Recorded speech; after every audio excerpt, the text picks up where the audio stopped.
I pledge allegiance to the flag of the United States of America and to the republic for which it stands, one nation, under God, indivisible, with liberty and justice for all.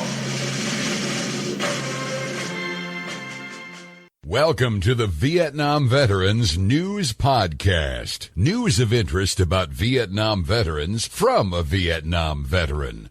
Now, here's your host, Mac Payne.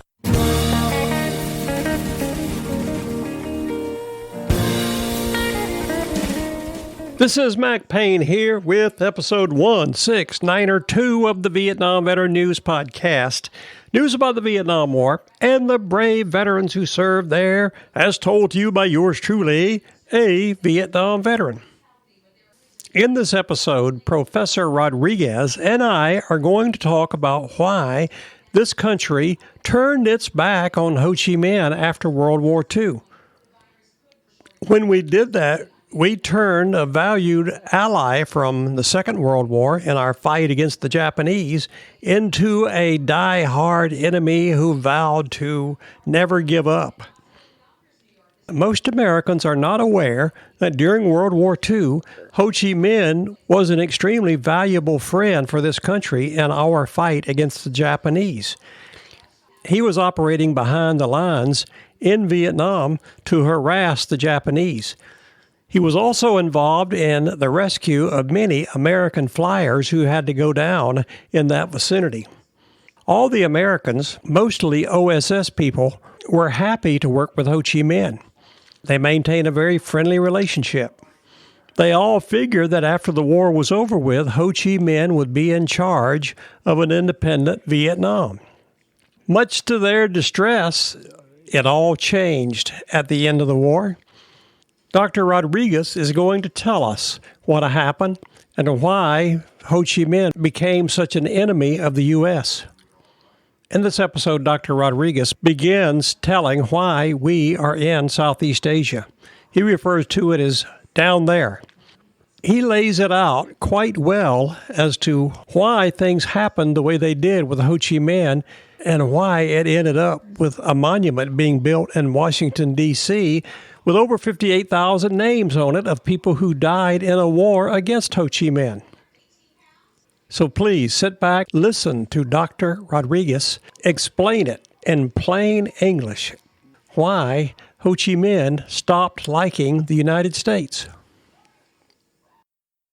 We were down there because we had, our interests were in the Pacific, with regard to still fighting the Japanese.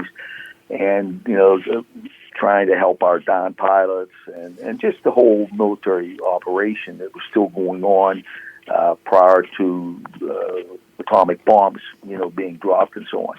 But our OSS officers were there to, kind of lay the groundwork for post-war, okay?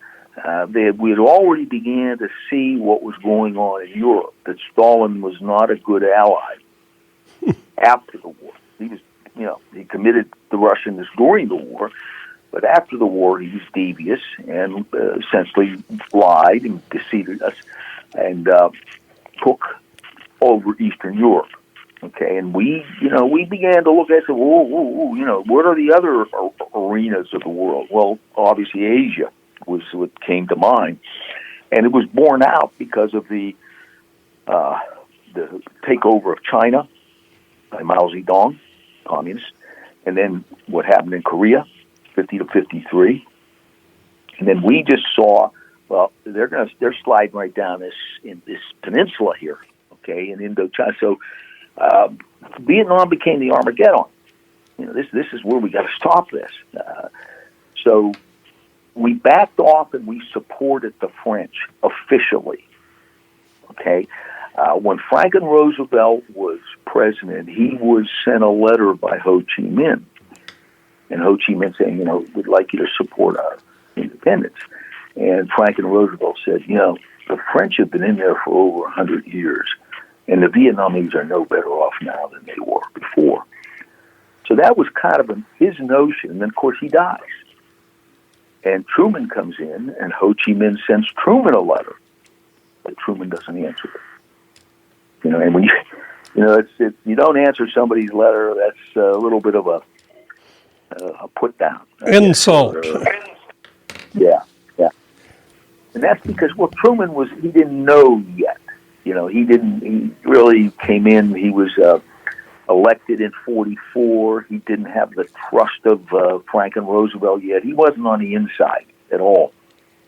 And his official government people, the European division, were basically saying, we got to back the French because, we got to worry about what's going on in Europe because Stalin's on the march. He'll roll up France, as well. So even though the men on the ground in Southeast Asia were aware of the Ho Chi Minh position, the official position was to support the French. So in 1946, the French went back to war with Vietnam, and that's going to become what they call the First Vietnamese War, which will end in Dien Bien Phu in 1954, and then this is where the United States will come in. Now you know the reason why Ho Chi Minh fought so hard against the Americans in the Vietnam War. It's too bad things turned out the way they did, but unfortunately, as you can see from what Dr. Rodrigues said, the chain of events of world affairs sort of made it inevitable. Let's hope that does not happen again. This is Mac Payne closing out episode 16902 of the Vietnam Veteran News Podcast. Thank you so much for coming to listen to this information given to us by Dr. Rodrigues.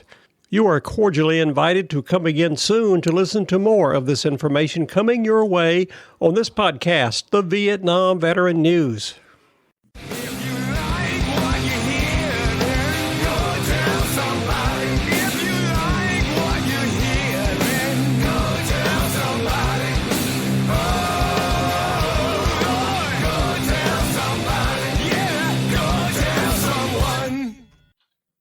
How about that? Ain't that a mess?